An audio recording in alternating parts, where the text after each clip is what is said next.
Hey, what's up, Reefers? This is Reefer Matt, and welcome back to the Reef Cave. There's a frag swap coming up in about a week, and I happen to be a vendor there, so I gotta get ready for it. Today's video, I thought I'd show you how I do that. I'm just looking around this tank, and I see my mushroom basket's a mess. I don't necessarily sell all those, but I can see my sun-kissed bounce is attached to the side of the basket there. And there's some other mushrooms that I got to be available. The Aphilia, I don't think I'm going to bring, maybe a couple, but this one right here isn't doing too good, so I'm not going to bring that one.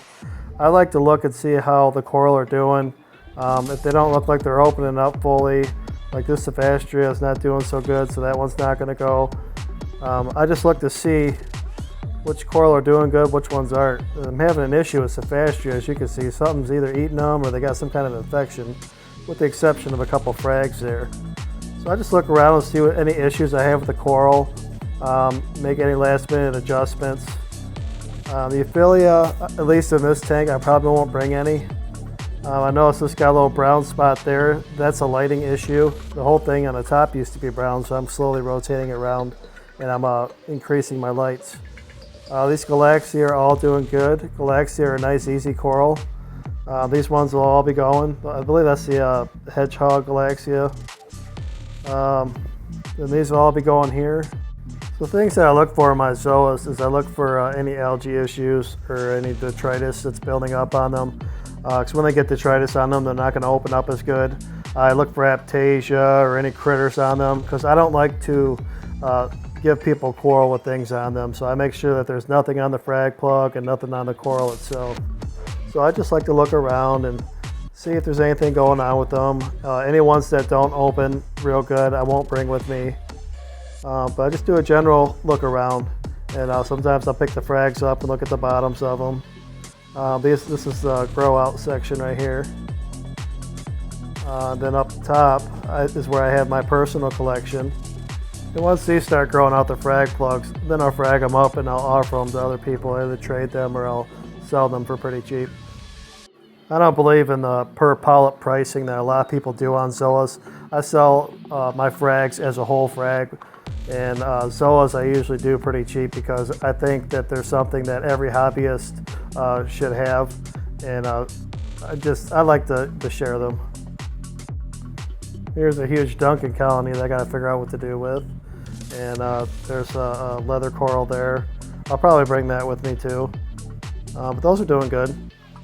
So yeah, this tank's not too bad. There's a few issues here and there, but all in all, I don't see any pest issues or anything like that. So I'll just keep looking over the next week or so, but things are looking good so far.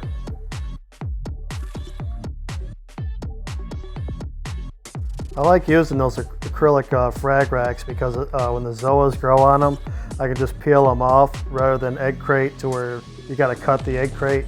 The only thing I don't like is they collect detritus, so I have to regularly blow off the detritus off the zoas and off of the rack. So with the flow on, I just blow off the zoas and all the frags on this rack, and I get it up in the water column and it goes down the drain and it collects into a filter sock. And since I can't figure out that issue with my Cephastria, I figure I'd run some carbon. I've already dipped them and I've inspected them. Checked my parameters, and as they say, parameters perfect, but I actually did check my parameters and I didn't see an issue. So I'm going to run some carbon and see if that helps.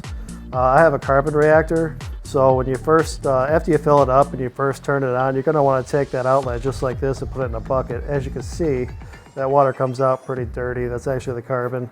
So you just run it through until it comes clear, and then you can put it back into the water and let it cycle into your tank. I usually run carbon for 2 days and then I turn off the carbon reactor because after about that amount of time, the carbon's pretty much used up. Here's a look at the reactor I use. I believe I got this from BRS. This is the smallest one they have. It works pretty good for this tank. It's about 50 gallons of water volume for this tank. So this little reactor works pretty good. All right, time to look at the new frag tank.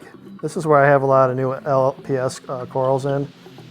I've already done some maintenance in here. I had some bubble algae popping up, so I went through and cleaned that all off. And I'm just basically inspecting the coral now. This elegance is looking awesome. That's going to be like the showpiece in my show tank. And I just generally look around for any algae issues or any pests or anything on the coral. Like I said, there was some bubble algae popping up, so I'm making sure that that's not on any of the frag plugs. I can even remove the frag plugs if there's a lot on there and just remount the frag. These Ephilia are doing really good. I made that one Favia mad. I rinsed it off with some fresh water after I changed its plug, and it'll grow back. I've done that before. All these are looking pretty good. There's some regular candy canes, and then some what they call button scullies. But everything in here is looking good as far as the coral. I'm just keeping an eye on algae issues. And there's the Space Invader Pectinia. A couple of those will be going. And I'll be taking a couple of acros. I'm really an acro junkie too. I just happened to have an issue about a year or two ago where I had a tank crash. So I'm slowly getting back into acros. So these ones here in the center I'm actually growing out. But there's a couple in there that I'll be offering as well.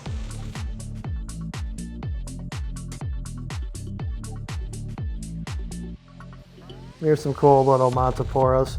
I believe the one's a Crazy Tea and the other one's a Beach Bum. Those might go too. And over here I have some more various Montipora. A couple of them won't go because they're not colored up, but the other two might. And then all that bird's nest I'll be fragging up and offering it for free. So here's a look at my show tank. I converted this. This used to have a sump on it. So I plugged up the return and the drain. This is actually 2 frag racks that I made into one. And I got that from Clear Choice Aquatics, in case you're interested. They do a really good job. My buddy made me this Eiffel Tower on his 3D printer. And that's pretty cool. That's like the part of my logo for my business. And I'm just trying to figure out how I want to divide the different price ranges on here. And then I'll zip tie those down so they don't float away, because there'll be different price tiers in there. Then I just like to have a look on all angles and just to make sure everything looks presentable and nice for everybody to look at.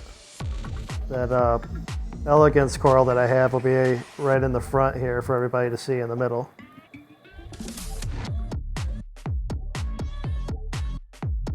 And there's Frenchy Frags. Yep, I've done about 6 swaps with this tank so far, and I'm pretty happy with it.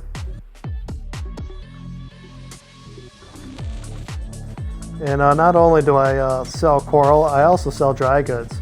I try to get things that are convenient for people to get while they're there at the show.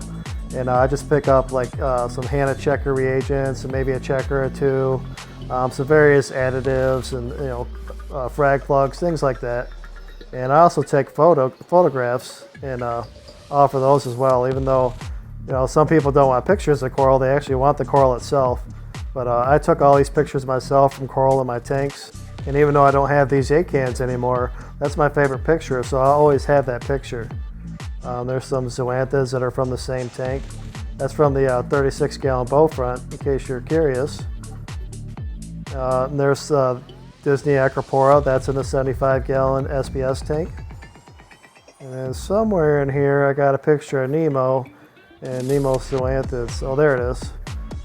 There's Nemo. Well, that'll do it for this video. Stay tuned for part 2 next week where I show you more. Thank you for watching and happy reefing.